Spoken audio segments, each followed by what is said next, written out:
नमस्कार मित्रों, मैं अर्जुन सैनी अपने YouTube चैनल में आपका स्वागत करता हूं।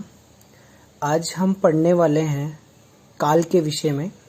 काल जिसे अंग्रेजी में कहते हैं टेंस, तो हिंदी ग्रामर का बहुत ही महत्वपूर्ण बिंदु है, तो इस पे विशेष ध्यान दें।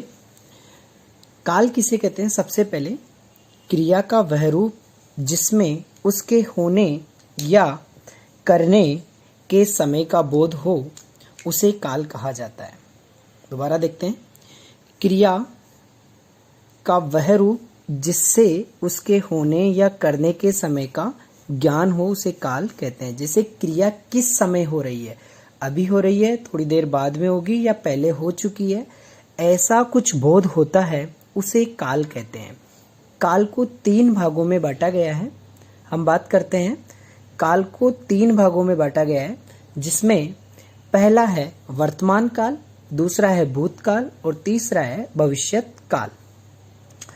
पहला कौन सा? वर्तमान काल, दूसरा भूतकाल और तीसरा है भविष्यत काल। आगे देखते हैं वर्तमान काल किसे कहते हैं?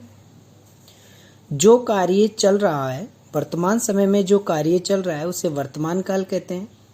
जो कार्य होकर बीत चुका है उसे भूतकाल कहते हैं, और जो कार्य आने वाले समय में होगा उसे भविष्यत काल कहते हैं। क्लियर? अब देखो, वर्तमान काल को, भूतकाल को और भविष्यत काल को सभी को डिवाइड किया गया है। सबसे पहले वर्तमान काल में चलते हैं। वर्तमान काल को 5 भागों में बांटा गया है। नंबर 1 सामान्य वर्तमान काल, नंबर 2 अपूर्ण वर्तमान काल, नंबर 3 संदिग्ध वर्तमान काल, नंबर 4 संभाव्य वर्तमान काल और नंबर 5 आज्ञार्थक वर्तमान काल। अर्थात कहने का मतलब है कि वर्तमान कार्य तो हो गया, जो कार्य चल रहा है उसे वर्तमान काल कहते हैं, परंतु इसको 5 भागों में बांटा गया है। उसी तरह भूतकाल, जो बीता हुआ समय हो, उसको भी हम 6 प्रकारों में डिवाइड करते हैं। सामान्य भूतकाल, आसन्न भूतकाल, पूर्ण भूतकाल, अपूर्ण भूतकाल और संदिग्ध भूतकाल और हेतु मद भूतकाल। ये हमारे सामने भूतकाल के 6 प्रकार हो गए। आगे चलते हैं अपन भविष्य काल। भविष्य काल को 3 भागों में सामान्य रूप से बांटा गया है। सामान्य भविष्यत काल, संभाव्य भविष्यत काल और आज्ञार्थ भविष्य काल। अब इसके बारे में हम थोड़ा विस्तृत अध्ययन करेंगे। सबसे पहले वर्तमान काल पढ़ेंगे, फिर भूतकाल पढ़ेंगे और फिर भविष्यत काल पढ़ेंगे। तो सबसे पहले वर्तमान काल। वर्तमान काल किसे कहते हैं? क्रिया के जिस रूप से वर्तमान समय में क्रिया का होना पाया जाए। क्रिया के जिस रूप से वर्तमान समय में क्रिया का होना पाया जाए, कहने का मतलब प्रेजेंट समय में कोई कार्य होता है उसे वर्तमान काल कहते हैं। देखो, सबसे पहले सामान्य वर्तमान काल। सामान्य वर्तमान काल क्या होता है कि इसके वाक्य के अंत में ता है, ती है, ते है, ताहू आते हैं। जैसे वर्षा शोर करती है। सामान्य सी बात है कि वर्तमान काल में वर्षा हो रही है और हम कह रहे हैं कि वर्षा शोर करती है। सामान्य वर्तमान में वर्षा हो भी रही है और शोर भी हो रहा है। कहने का मतलब वर्तमान काल में ही कार्य हो रहा है। मैं आपको हिंदी पढ़ाता हूँ। अभी वर्तमान समय में आप सोचो कि मैं कार्य कर रहा हूँ और मैं आपको हिंदी पढ़ाता हूँ। कहने का मतलब प्रेजेंट इसी काल में हो रहा है ना ये। इसी तरह आगे देखते हैं। वर्तमान काल में ता है, ती है, ते है, ताहू आते हैं सामान्य वर्तमान काल में। अगला जो होता है वो है अपना अपूर्ण वर्तमान काल। अपूर्ण वर्तमान काल में क्या होगा? रहा है, रही है, रहे हैं वाक्य के अंत में आएंगे, अर्थात क्रिया के साथ जुड़े हुए आएंगे। जैसे वर्षा हो रही है, कहने का मतलब क्या है समझना। यहाँ पे वर्षा शोर करती है, सामान्य सी बात है। यहाँ पर कह रहे हैं कि वर्षा हो रही है, वर्षा चल रही है। हो रही है का मतलब अभी भी आप बाहर देखोगे तो वर्षा हो रही है, मान लीजिए, परंतु वह पूर्ण नहीं हुई है। कहने का मतलब चल रही है अभी। मोर छत पर नाच रहा है, कहने का मतलब वह नाच रहा है, अभी बंद नहीं हुआ है, तो अपूर्ण है। कहने का मतलब अभी वह कार्य पूर्ण नहीं हुआ है। अगर पूर्ण कब होगा? जब मोर नाचकर बंद कर चुका होगा, तब बोलते हैं पूर्ण।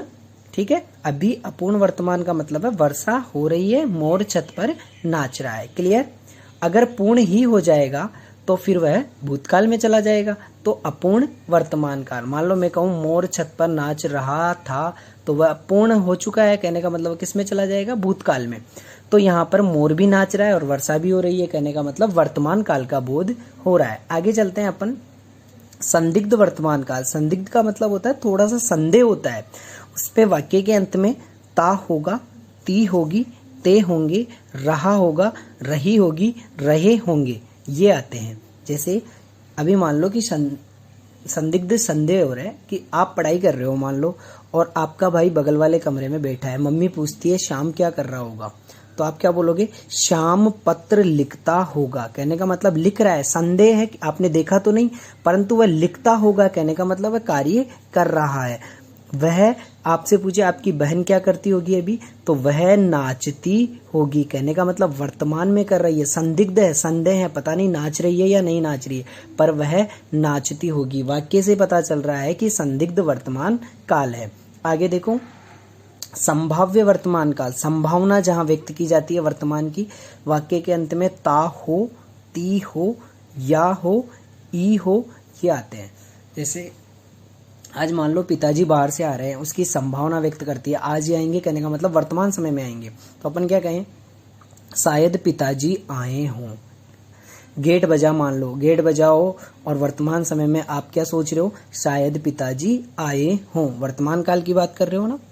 मान लो कि गेट बजता है, फिर हम सोचते हैं कि नौकर आया हो, नौकर आया हो, वाक्य के अंत में या हो है, तो यहाँ पर संभाव्य वर्तमान काल होगा।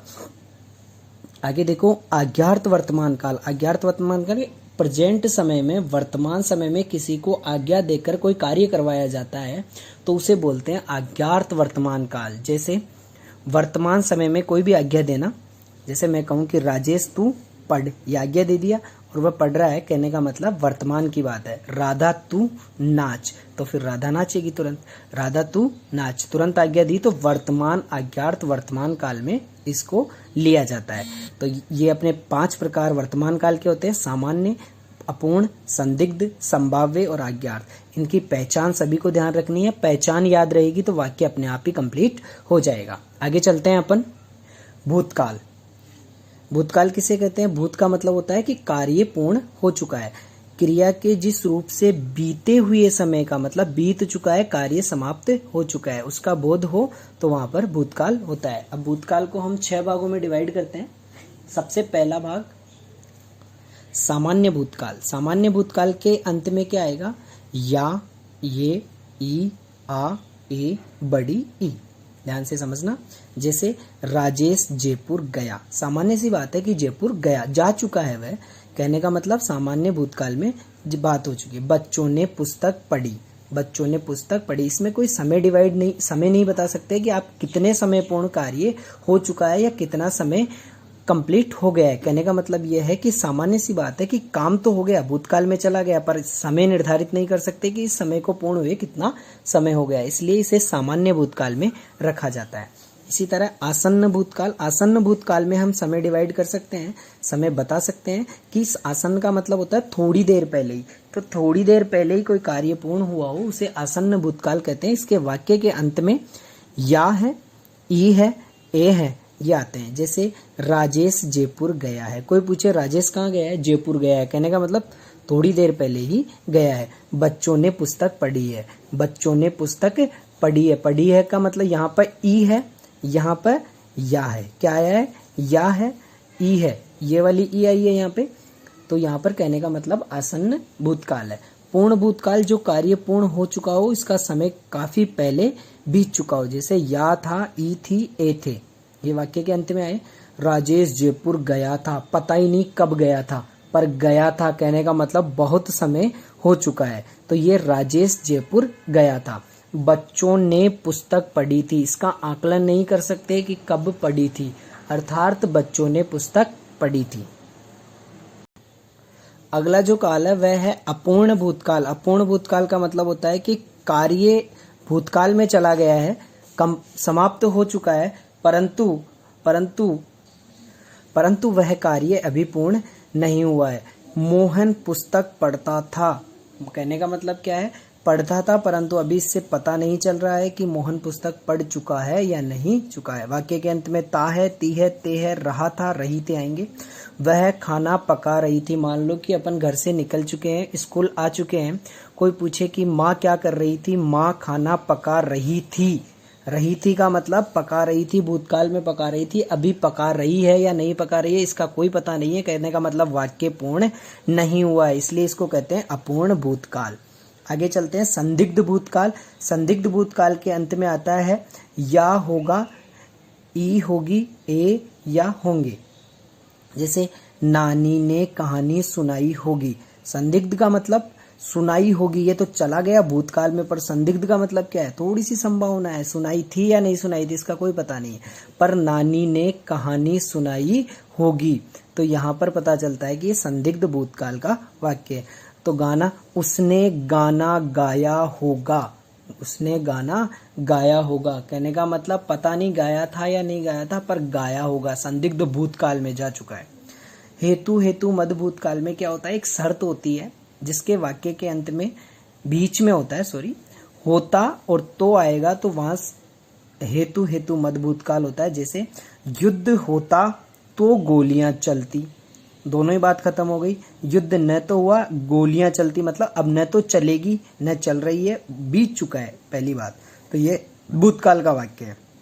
जैसे रिजल्ट आ चुका है मान लो, मतलब बीत चुकी है जो चीज, उसी के ऊपर वाक्य लेते हैं। तुम मेहनत करते तो, तुम मेहनत करते तो सफलता अवश्य मिलती। अब तुमने मेहनत करी नहीं, कहने का मतलब समय बीत चुका है, सफलता अब तुम्हें मिलने से रही, कहने का मतलब सफलता भी निकल चुकी है, भूतकाल में जा चुका है। तो तुम मेहनत करते तो सफलता अवश्य मिलती।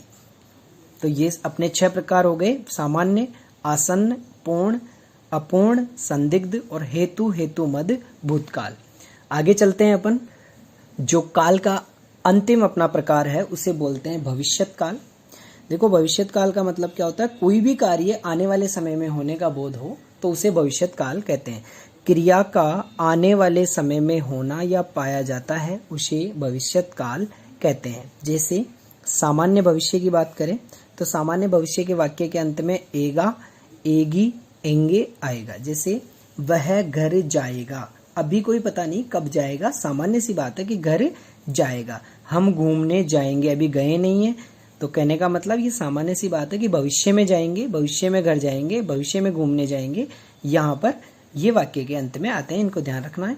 संभाव्य भविष्य में क्या होता है, ए, आई, ओ और उ ये आएंगे। संभाव्य मतलब संभावना।